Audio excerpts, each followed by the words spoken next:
A Science of Change, podcasting by Gilmore Crosby, social scientist, author, and organization development professional since 1984.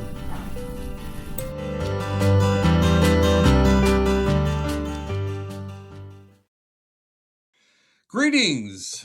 It's great to be with you again. This is Gil Crosby and another podcast. And this time I have an associate that I've had several chances to be with in person over the years, even though he is living in the far reaches of the world from my perspective. He's in Poland, and we actually went there once for a T group workshop, and he's been in two other workshops that I've run in Europe.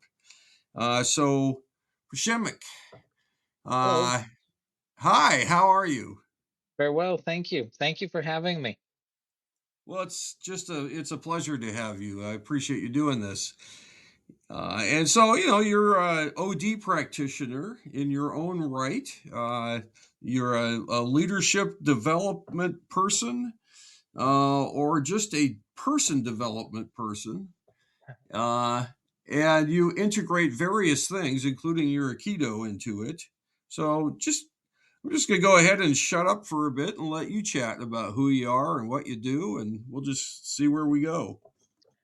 Okay, thank you. Thank you for this introduction. Yes, all you said is true, but it wasn't like this from the very beginning. My first profession was in software engineering, but I have two passions. I had two passions ever since elementary school, and one of them was software engineering, and I really enjoyed that. And I made a living from that for probably the first 15 years of my work life. But Nice. my other passion, which is Aikido, and still very alive in me, uh, it it is a big part of my life, and I made out of it my main theme. But I had a very deep sense and understanding that Aikido's approach to conflict and interactions between human beings is a unique in itself as for martial arts, that is very constructive and supportive, and not by chance Aikido is called the art of peace as well. And It yeah, it's really one. It's an approach to interaction where you really join with the other. well, that's the essence of Aikido. It's not overcoming; it's Uh blending huh. with the energy of the other party. Yes. Yeah. Okay. Well, keep going. Thank you. Okay. Yeah, and this approach to conflict, Aikido itself is like physical contact and physical conflict, but the attitude, if practiced, it spreads in other areas of life as well. So I realized that Aikido has an offer to conflict management, and I wanted to share that with leaders, which turned out that conflict management is a huge deal of their everyday life reality and work. So this is how I got into leadership development through Aikido and bringing embodiment practices, breath practices, energy experience, what it is to be have a sense of one own's energy and experiencing the energy of the other person. And what's the difference if I overcome and force or I blend and lead? And that came out to be a very powerful, not a metaphor, but an embodiment practice that opens eyes to people that are not so engaged in those disciplines, that there could Mm-hmm. be other ways of dealing with conflict than just forcing. And as you said, it's blending and leading, and you cannot really blend without going, at least for a while, in the same direction. So putting that into, yeah. Well, it's very Lewinian. Yeah, it is. Uh, It is. Instead of pushing and then predictably having push back, it's joining, and that is how he led change: is that you join and that you uh, go with the energy of the people who are facing the problems. Well, I think this is also something that got me really interested in OD. Our common friend, John Scherer, my dear buddy and mentor, spent quite a few years here in Poland and introduced OD to the Polish business and Polish organizations. Interestingly, Kurt Lewin was Polish, so it originated in Hmm. Poland, and it went to America, and it's coming back. So his approach to change is like you said, is very Aikido-like. I think that's true. And so that's I feel very comfortable and at ease with bringing the embodiment practices and experiences to organizations where change is needed, and how to experience it, how to deal with it, how to uh, uh, mm, embody that. Hmm.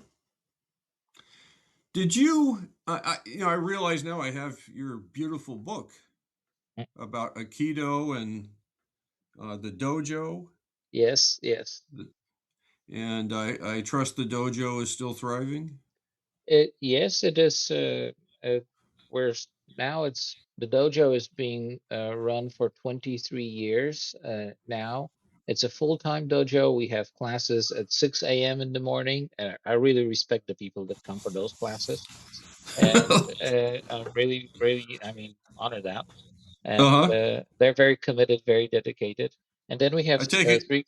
Yeah. I take it you're there.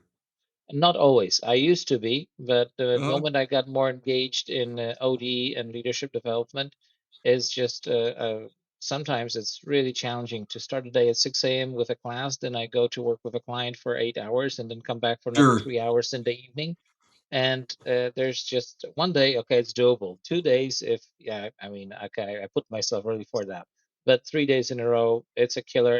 And then just I'm in those all those places, but not really fully present because just the body is tired. So Sure. Sure. when I do consulting and OD work, I do not come to the morning class so often, but I have students that already have very advanced master degrees, third, fourth dance, black belts. And it's part of their journey as well to start sharing and with Hmm. others. So it's necessary to have a place, and either they move out and open their own dojos, which they don't really want to do because they're part of the community, our own community that we created over the years, but they want to contribute. So this is a blend, I guess. So I teach more about 10 to 12 classes a week if I'm in Warsaw at home.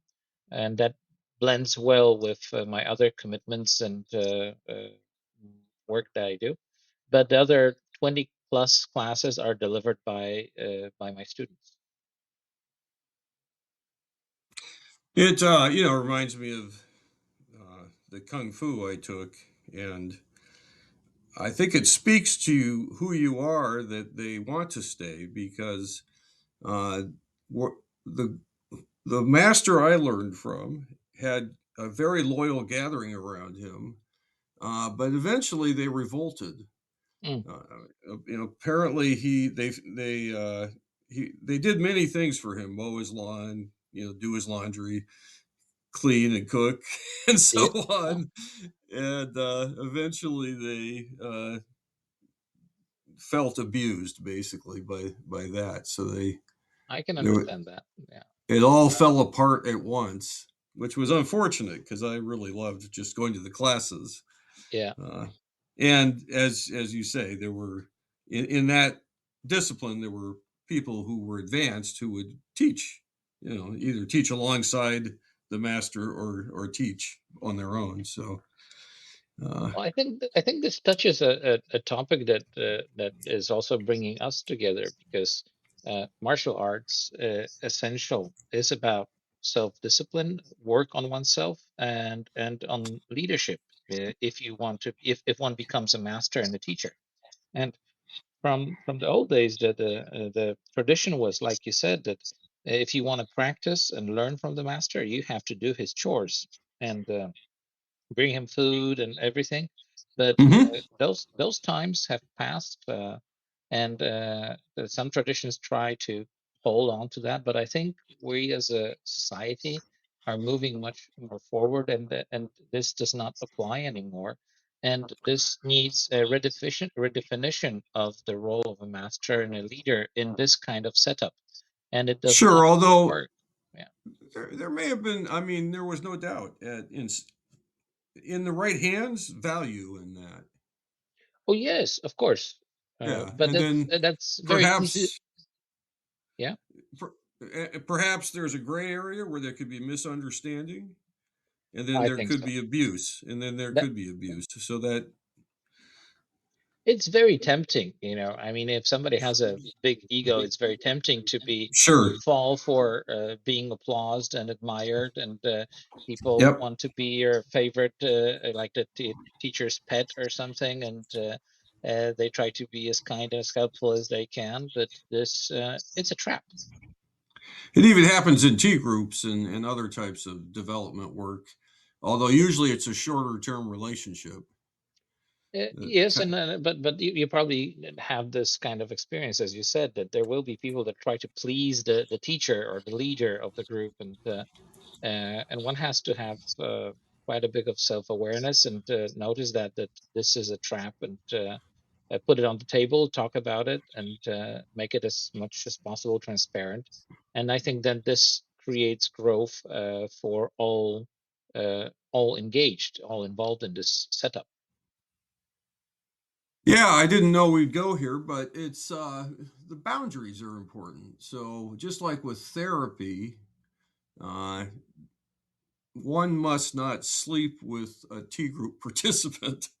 Yes, Uh, yes. so, but not those boundaries weren't always clear, and they aren't always as clear in every like leadership development movement or Mm. group dynamics movement.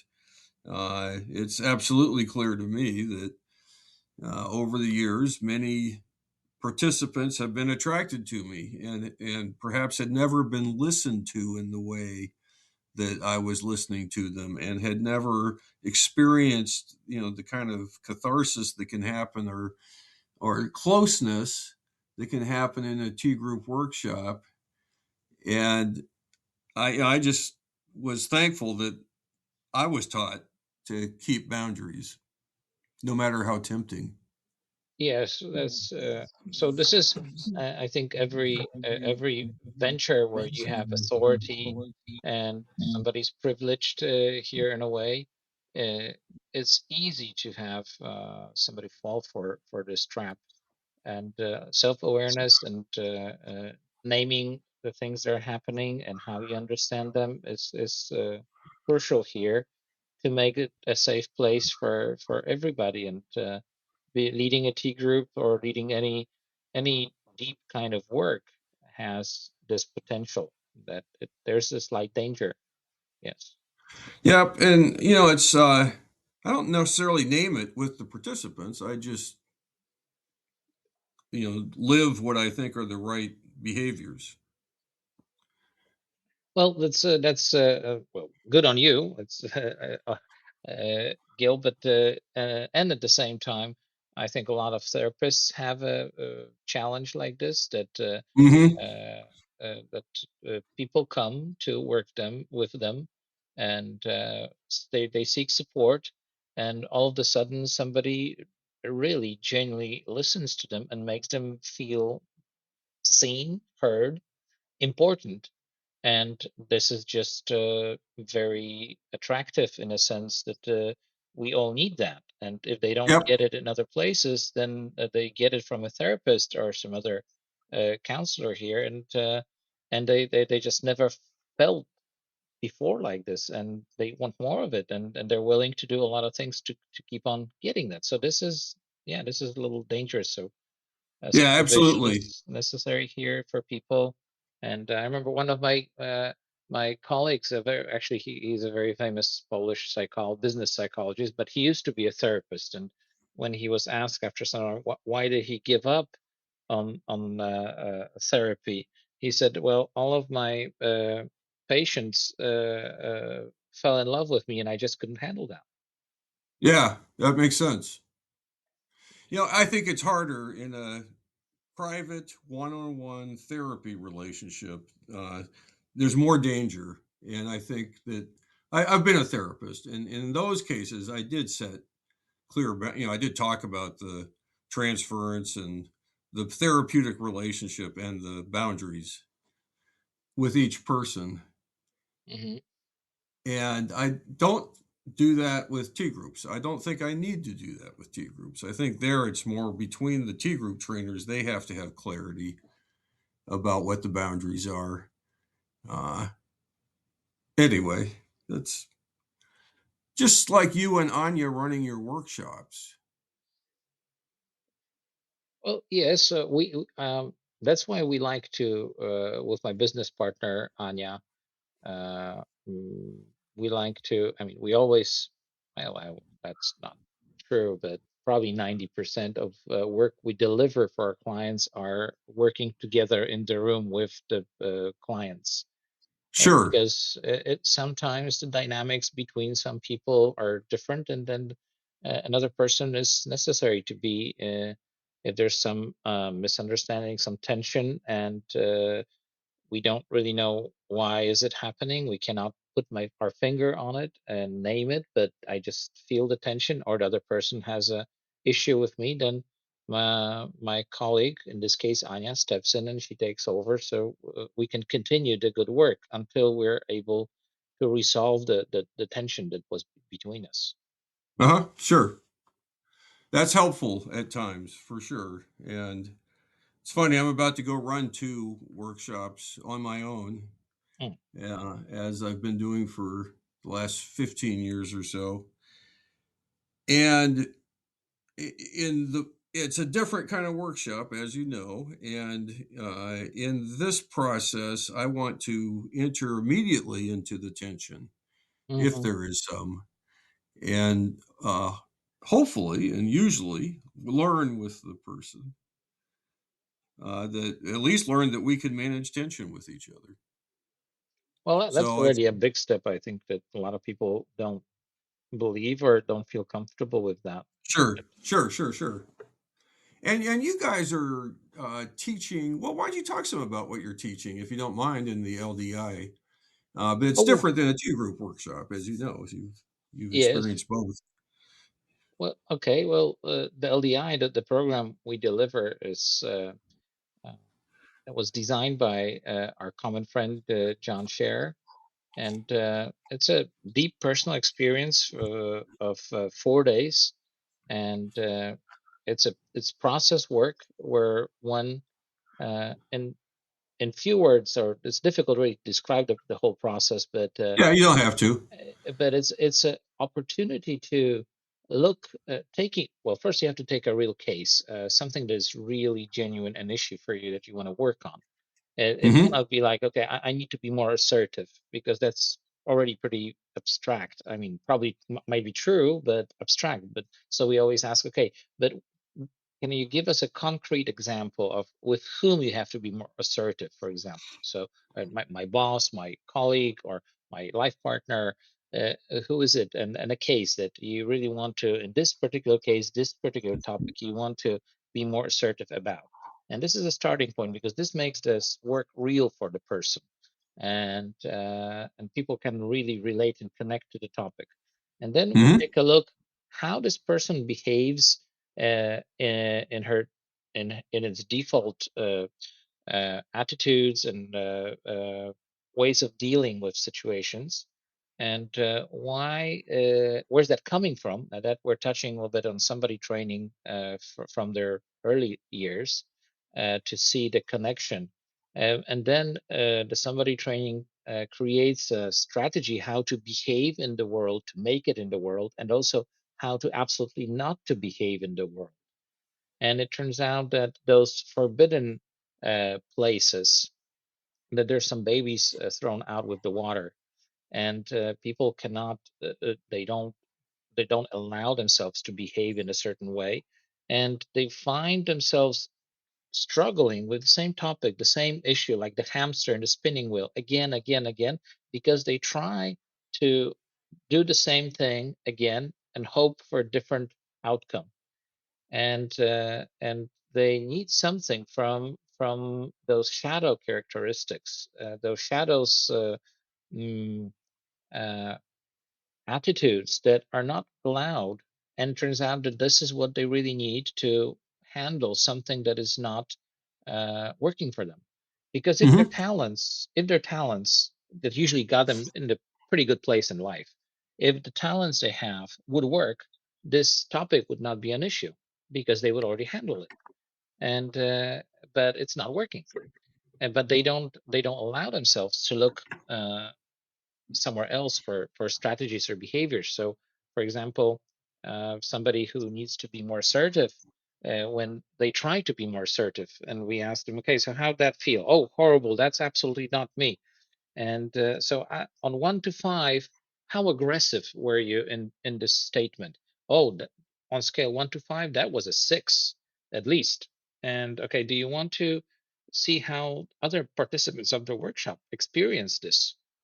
Yes, and we ask them to throw fingers on one hand, and they usually throw a 0, a 1, maybe sometimes 1.5, Hmm. and the person is just shocked. And we asked them, okay, so what did you see? Well, you finally said what you want. You finally said what's going to happen if you don't get it. And you were very clear, direct, but there's nothing aggressive about it. There was nothing. You're just clearly stating what you want.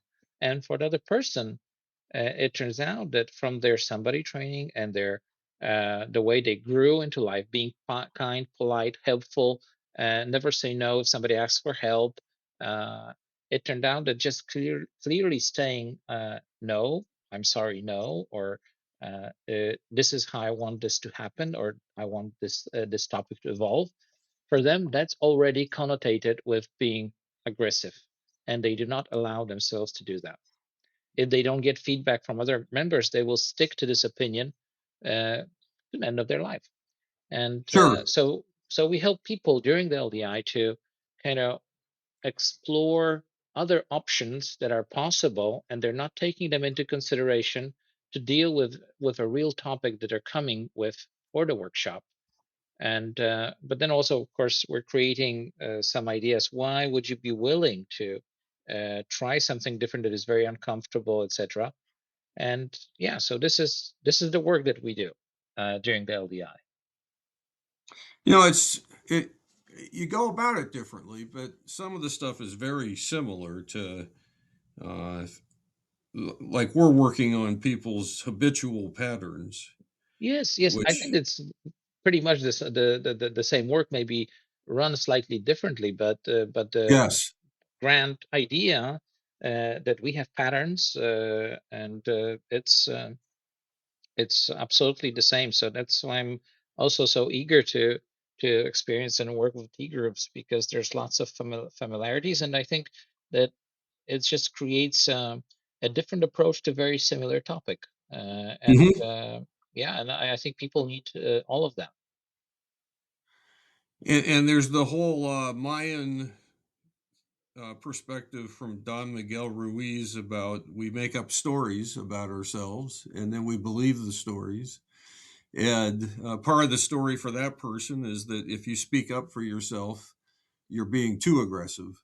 Yes, And I just was with a class last week, Leadership Institute of Seattle, and there's a common theme. Many of the people actually believe that if they get angry, they'll get too angry. And so they're afraid of their own seriousness, their own sort of small scale related emotion.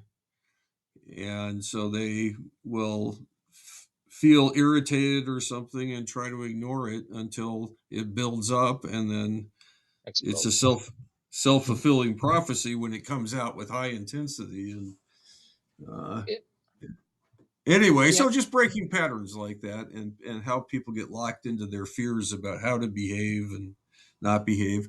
uh, so lovely stuff, Shemek. yeah, this is cool. Yeah, I'm just thinking about what you were mentioning, and I I think that a big part of that is that people are we are not. I mean, I have not been taught how talk about emotions. It's just the sentence that you should behave like this because you should, and and that period. And God only knows who has the rules of how to behave and where to learn that. And we take that for granted from our parents, and we try to Hmm. follow through with that. And then emotions, of course, are just present in every single moment. We probably notice them only with when the amplitude is high, and calmness is just being okay. Everything is okay, but that's also a state, emotional state, which is very comfortable to be calm.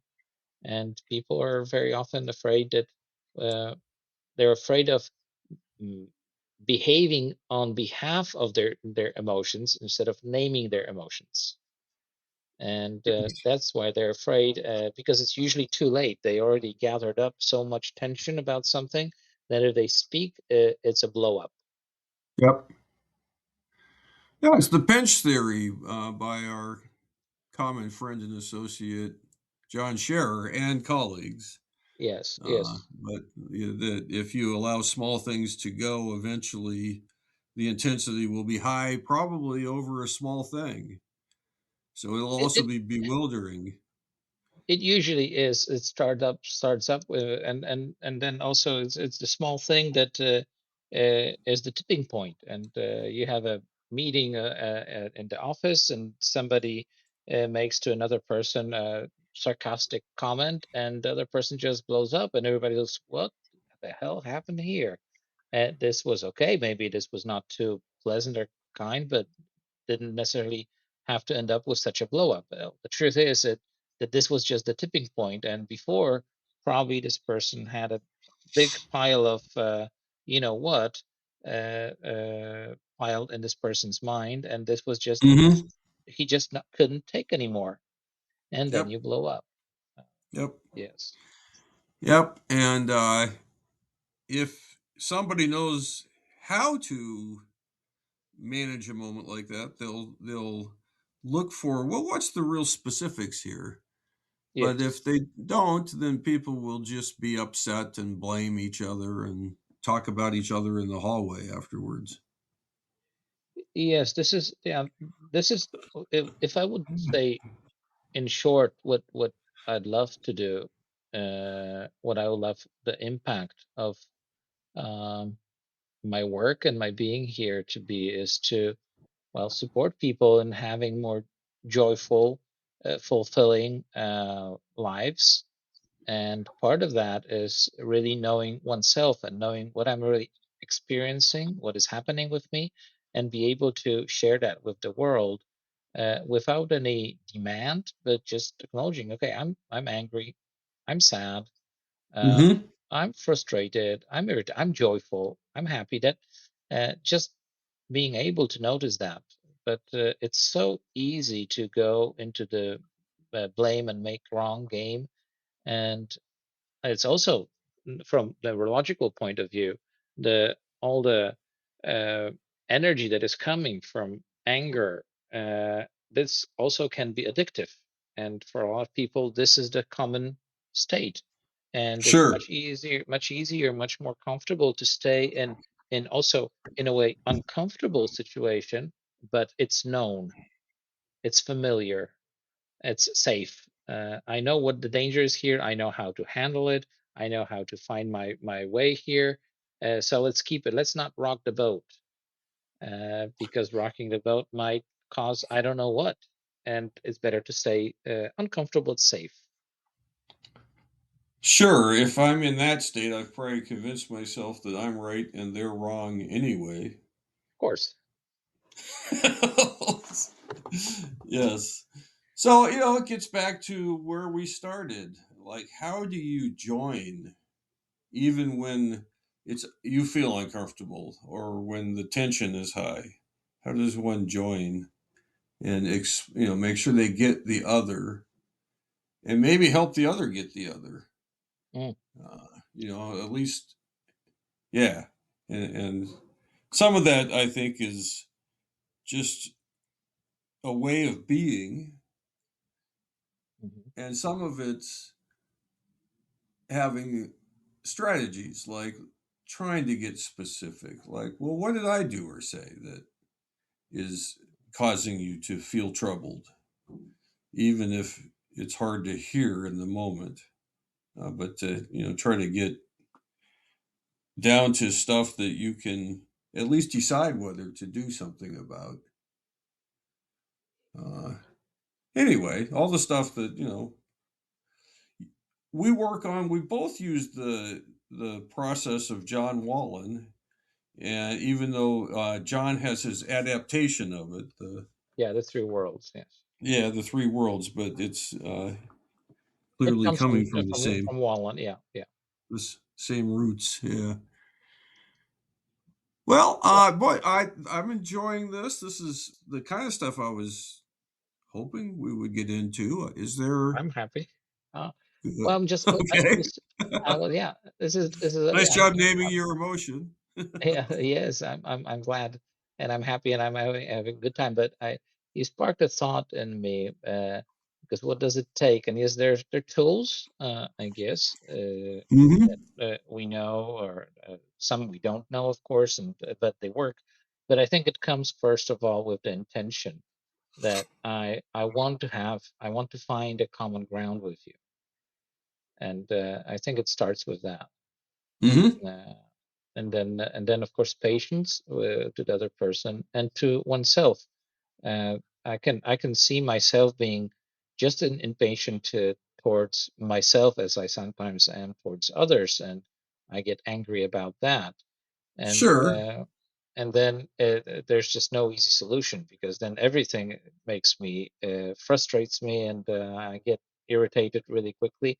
So, and then I would say it all comes to calming myself down so I can really get my thoughts and connection with myself. So then it's a breathing practice for me, I would say, that to uh, Yeah. regulate Yeah. myself a little. You're probably more consistent with that than I am with all the Aikido training, but the breathing practice is really important. Uh, Well, and it if you, has direct impact on our nerve system. yep, Sympathetic and parasympathetic nervous system, how we prepare to either run, fight, flight, or freeze, or calm down and regenerate and heal.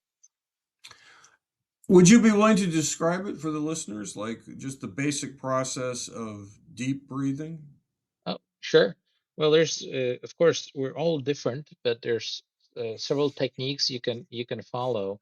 And in general, the idea of breathing, uh, if we if we take a inhale and exhale. Those are two parts of breath, and we repeat them from the first moment we come to life, and it's probably the last thing we will do in our lives.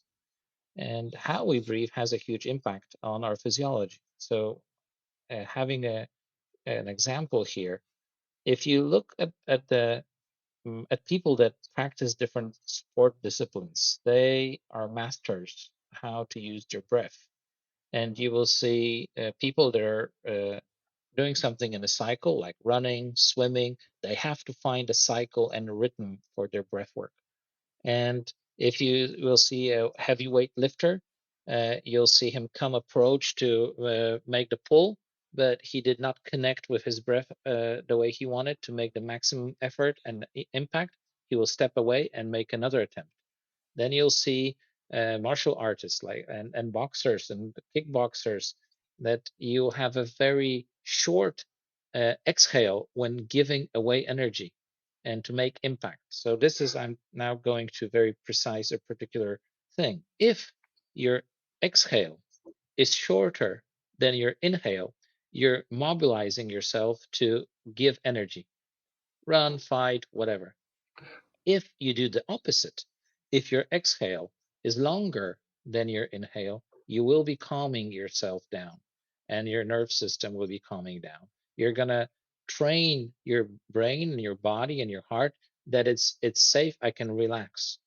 And an example to do that is you take an inhale for 4 seconds. So it's 1, 2, 3, 4. Then you pause with the inhale in with the air in your lungs for 7 seconds. 1, 4, 5, 6, 7. And then you gently and slowly exhale for 8 seconds. 1, 2, 3, 4, 5, 6, 7, 8. And if you repeat this exercise, let's say 5, 7 times, it's probably the best present and gift you can do yourself when in a stressed situation. And of course, those numbers can be slightly different. One has to work out. For some, it will be 4 and 5 and 6. You have to practice, so it doesn't. It's supposed to be relaxing, not frustrating. But this is the best practice I can recommend to calm oneself down. Thank you. That was a very clear description. I take in, when I'm being intentional, a slow, deep breath through my nose, probably about 4, that seemed about right, into my belly. And I only hold it there for a second or two, and then I release at about the same rate that I took it in. Well, It's okay, pretty even. that will work also. Uh, Seems uh, to. that will work also. There's also an exercise called the breathing rectangle or breathing square. I'm sorry, that you have a amount of seconds that you inhale, you pause, you exhale, and pause again, and you do Hmm. 5 breaths like this. And this is actually a tool that Navy SEALs use to quickly uh, calm down so the nerves don't take over them. Gives me something to experiment with. Thank you. Well, I'm looking forward to hear how it worked for you. And Lisa will be excited when I tell her, Um, oh, I was Przemek I taught was something about Navy SEALs. I was thinking, my first idea was that Lisa will be your training partner. So when you guys get tense and emotions arise, you're going to say, hold on, I've got this square breathing exercise I want to do before, and then we can continue. That's a good plan. Okay, great. And the fact that the Navy SEALs are involved, and we just watched one of the Hemsworth brothers, I think it was Liam, be a Navy SEAL, adds Mhm. to the likelihood that she'll be interested. Oh, that's cool. Well, I Yeah. hope she enjoys it. Well, first of all, I hope it brings some positive outcome for you guys. I have no doubt if we actually do it, it will. So I'm looking forward to it. Uh, well, now I'm just thinking back again to the beginning of this, and we talked about in Aikido how people, as they further and further master the art, Hmm. take on leadership roles. And that's one of the unique things about the Leadership Institute of Seattle that I'm excited about. I'm excited. We just did our 3rd residency. It's the first year of the rebirth, and looks like we're Congratulations. going to. Thank you. Looks like we're going to have plenty of students for next year. There's room for more. If you're listening, there's room for more, but Yes, uh, yes, I hear that. I hear that. it's unique. I'm glad you heard that because you'd be a great student. But we'd have to figure out. Yeah, I get I'm, grandfathered in some for credit and so on. And until we get our full accreditation with the state of Washington, there's a limit on. I don't think we could give you a degree yet if you're out of mm, the country. So okay. that's a dilemma that we're going to face probably for a few years. Although as soon as the restriction is lifted, we could grant the Mhm. degree. Well, So I'm listening. I'm listening. okay, cool. But the second year students play a specific leadership role with the first year students, Okay. and that's pretty unique in education. So at times they're leading differently from within the T groups.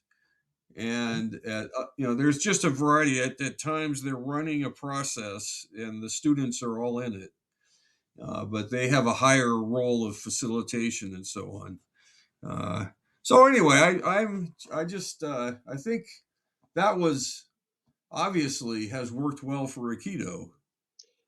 Yes, well, first of all, I'm eager to have an opportunity to work with you guys and learn some more. I don't think there's a limit to that. So I like working with you guys so far. So there'll be an opportunity to come with and work at Leos and experience some new things and learn and develop. I'm up for that. So I'm listening. And Yeah, and hopefully we can get back to Poland, or at least yeah, to the region. that will be lovely. Yes, to have you again here to deliver to T groups and learn from you guys more. That would be great. And I Um, think uh, if that happens, that you could be teaching some Aikido methods in the process. well, As, I'm up for that always. yeah, as well as leading parts of the process. I mean, there's no doubt uh, that, Yeah, well, I'm excited about that as well. yeah. Yeah. So anyway, you were trying to say something, and I kept Y- talking. y- Yeah, well, there's a because you mentioned about that the second year students play a special role, kind of being a bit further on the path for the first years for the freshmen in the LEOS process. So in Aikido, this applies as well very very much, and we have classes for beginners, and a lot of advanced people come for the beginners class, and they're committed that this class is for them to share with the beginners. So they're not really allowed to practice together to advanced people unless all of the beginners are already taken, and so they are there to support them and learn how to teach Hmm. so that the beginners can progress as quickly as possible, because there's a learning curve that has to go in every discipline. At the beginning in Aikido, it's pretty steep at the beginning, and it flattens out later on, but the beginning is tough. So you want the newcomers to uh, feel comfortable and on the path as soon as possible. So we have those advanced people come and join, and they are obligated to teach and support the newcomers to make this entry as easy as possible for them. Hmm. Yeah. Yeah, and to work on their own leadership. Yes, exactly, because it's also it is also a trap, and there's a ego work, ego development here. How to balance, okay, preaching, teaching, and pointing out mistakes and what to correct, and how Hmm. much room to leave for the other person for to experience and figure out for themselves what they have to change, adjust. This is it's very clear on the different styles of leadership. Some will just show and let the other person figure out everything, and the others will not let the beginner finish one technique for 5 minutes, because they will stop them every time they see something that is not done exactly correctly, and uh, Hmm. and both ways can be frustrating, because if you have somebody that is very like independent and have somebody interrupt every literally 15 seconds is for them is really difficult to handle and very annoying. And then you'll have somebody that is really open and wants to take as much as possible and is open to for feedback and listening and encouragement and support, and you have somebody more advanced who will just show once and say, okay, deal with it, try to figure it out. So the style of leadership is one is what is possible for the more advanced person, what is the range of their attitudes, and then how to apply or how to support what this other person really needs the most right now. That all, just rings all kinds of parallel bells to the dilemmas of first year students and second year students and faculty also in our I can imagine, yes. program. And I think the challenge is pretty universal. yeah, yeah. Another dilemma I think is when to add something more. And I think it's possible to add so much so quick that before the person has grasped the first thing, they're trying to think about the second thing, and now they're losing both things. And Okay, yet, yeah, yeah. some are going to be ready quicker than others, and uh, and you could spend too much time on the first thing and not teach the second thing, et cetera, et cetera. So anyway, there's all that too. Yeah, well, that's the art of teaching, and also, or depending on uh, who is there. I had one CEO come and join us. Actually, I'm having lunch with him tomorrow, although he's not practicing for 3 years. He said that he is a very successful businessman. That's on one Mm-hmm. side, and he probably he joined us more or less like 12, maybe 15 years ago, and he practiced for more than a decade. And he said that nothing was so humbling to him like Aikido practice, because Mm-hmm. every time he thought he's got it, every time he thought that he understands everything about this movement, either sensei, well, that would be me, or another advanced student would come and show him some detail that just opens a totally new door that cracks, and just his egos. Oh no!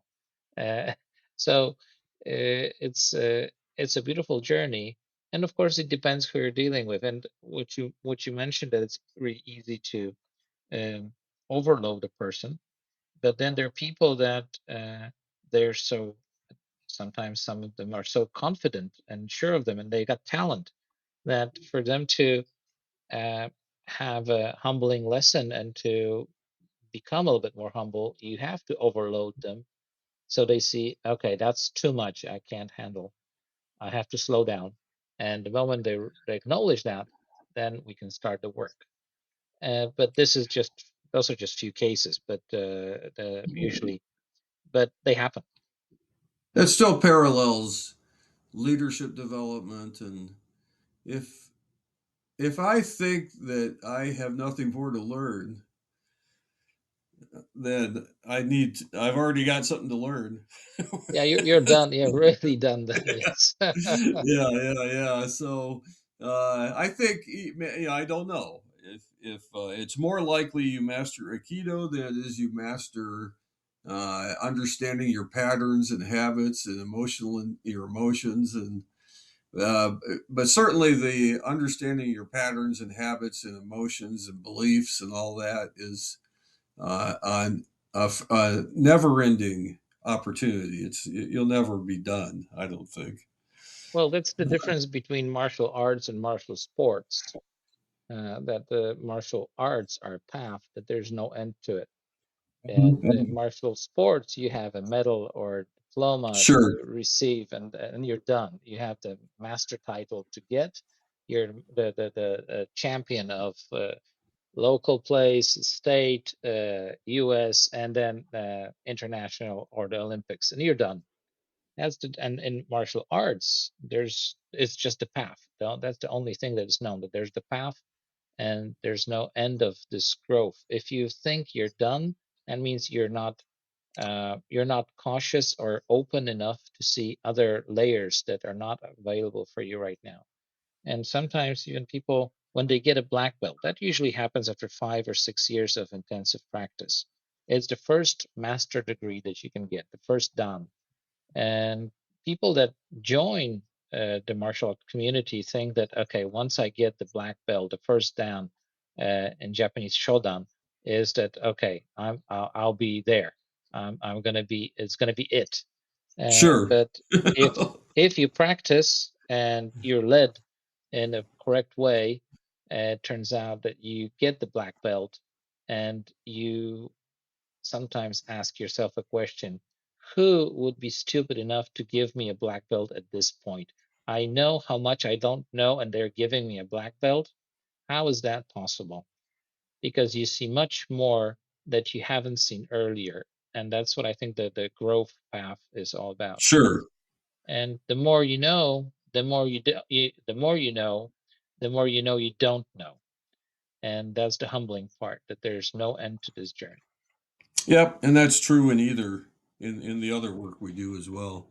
I think so. However, I have achieved something just last week. I realized that All right. probably means Here. I don't have to do anything else the rest of my life. I sat in the same seat that Bruce Lee sat in Oh, in wow. Seattle. He had a Chinese Oh, restaurant. Oh wow, lucky you, lucky Yeah. you. So Yes, that's it, right? That should be you're done. pretty You're much. done, man. Yeah, yeah. Oh God, I- I'm it's not in a hurry to get that seat then, because if that's the point, I'm done. No, no, I'm not in a rush.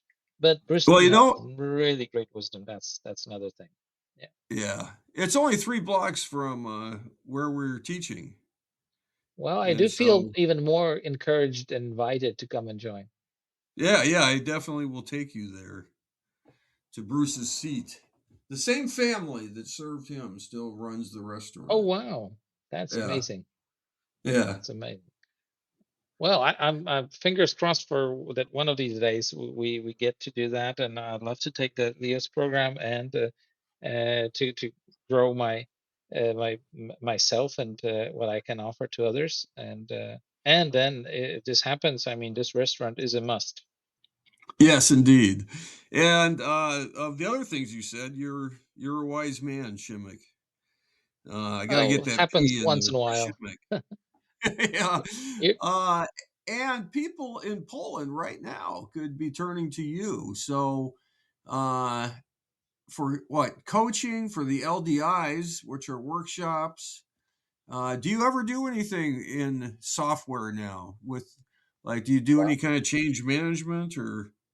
well, I do work with IT people. I mean, I'm a geek in a way. I mean, I use Uh Linux huh. as my platform for my computer, but I've heard of it.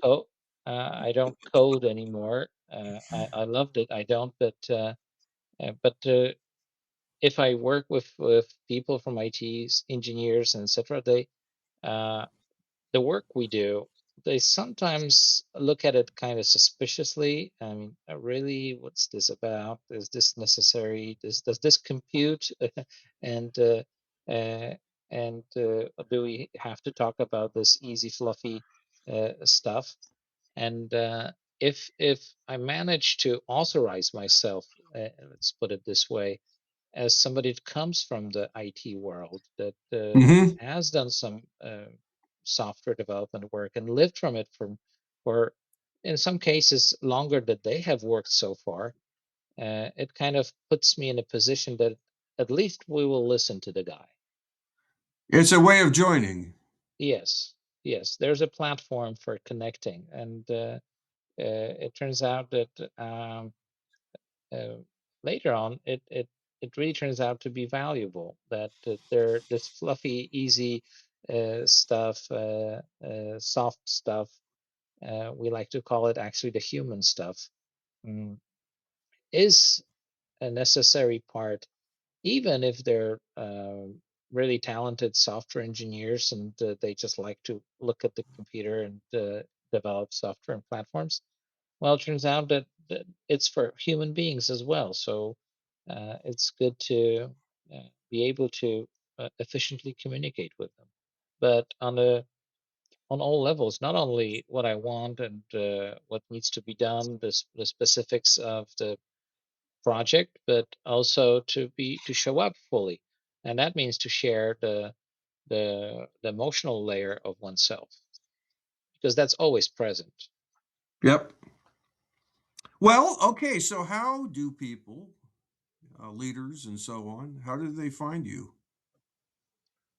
Well, that's I could relate here or relay on the feedback I get. But uh, usually, if I get the feedback on LinkedIn or after work, it's really warm, kind, and appreciative. So it seems like they're finding me out pretty good. I mean, But how do they locate you? oh, in this sense, okay. Oh, Yeah, thank yeah, you. yeah, yeah. That was No a worries. tricky one. Thank you. Uh, talk about the interpersonal gap. Thank you Yeah, I clarifying trust if that. they locate you and spend time with you, that they will find you a person that they are glad they have run into. For All right. so, Thank you. but yeah, yeah, like, is it nextmove Yeah, dot com? Is that what it's called? Or it's nextmove.consulting. okay, That's it. And they can always find me on LinkedIn, but you struggle with my first name, and my official first name is a real tongue killer. So I don't, not necessarily to go through there, but if somebody searches Aikido and my first name Przemek, I'm sure they'll also locate me through Google. And if they run for look for Przemek LDI, the work we do, they will find me also right away. But the website is, as you said, nextmove.consulting. And it's Pashimik. Oh, nice. Congratulations. That might be the best I've done. I Okay. confirmed that. Yeah, it may not happen again next time. Oh, Uh, I have big trust in you. oh, well, that's nice. I appreciate that. My intent is good. So, look, Pashemik, this is great. This is what I was hoping for. I don't know. I think we're about ready to wrap this up. Is Yeah. there something else you want people to hear from you? Well, always, but we don't have too much time. I'm very talkative and willing to share. But uh, if, well, first of all, if you're looking for ways to grow, to be a fuller version of yourself, a more holy, and I like this word that comes from my study of the Enneagram, which has some resemblance in the LDI and the work we do. And I learned from that. I'm not English, is not my first language, but the word holy is comes from being whole and to show up whole in the world. And if anybody is eager to pursue this path, this journey, uh, come and join because I'm on this track. I'm working myself on this, and I know you are as well. So we can all grow together. Lovely. Okay, well, Okay. thank you so much, Thank you Shimmick, for for joining inviting us. me, Gil. I'm very thankful. Thank you for this time. Thank you for actually asking questions that I have to ponder for a second and go deeper into myself. That helps me be fuller and holier myself. And vice versa. So this has been good for me. And so thank you, listeners. Take Thank you. care. That's a wrap. Thank you very much. Hey, I appreciate you listening. This, again, is Gil Crosby. And I want you to take advantage of what's available to you. I have many free materials. I am happy to talk to people about their situations, especially if you're trying to create change, either social change or organization change. We have frequent workshops that are available, T group workshops. If you have never been in a T group with us, then don't miss it in your life. It's many people have said to me, of all the trainings I've ever received, I got this one 30 years ago and it's the only one that stuck with me. You're learning from your actual interactions with the other participants and with the faculty. The faculty are walking the same talk that they're teaching of behavioral skills. It's a training workshop. That's what the T stands for. This is done in the spirit of the creation of T groups by Kurt Lewin and his associates. It's for groups, it's for teams. That's how it was originally designed. It is a opportunity to learn about theory and put it directly into practice. Again, the original design, you learn things and then you put them into practice. It was not just all ambiguity, which is how some T groups, most are led today, where the faculty hardly says anything. That's not how this is designed. So join us for that. There's always workshops. There's the Leadership Institute of Seattle, a 2-year program where you will learn from T groups and learn how to do all the organization development work that my father designed, most of it, and I continue that practice alongside my brother Chris and many other associates. So don't be a stranger. There's a lot going on. It's always changing. So be in touch, and it's on the website, crosbyod.com. I look forward to working with you in your organization or as you pursue things like reducing gun violence and decreasing racism in our society. Whatever your goals are, the social science of Kurt Lewin guides how to achieve those goals in a reliable way. And so that's what I apply and practice every day. And I invite you to do the same. Together, we can create high productivity and morale in organizations. We can create stronger foundations for democracy. We can create a better world.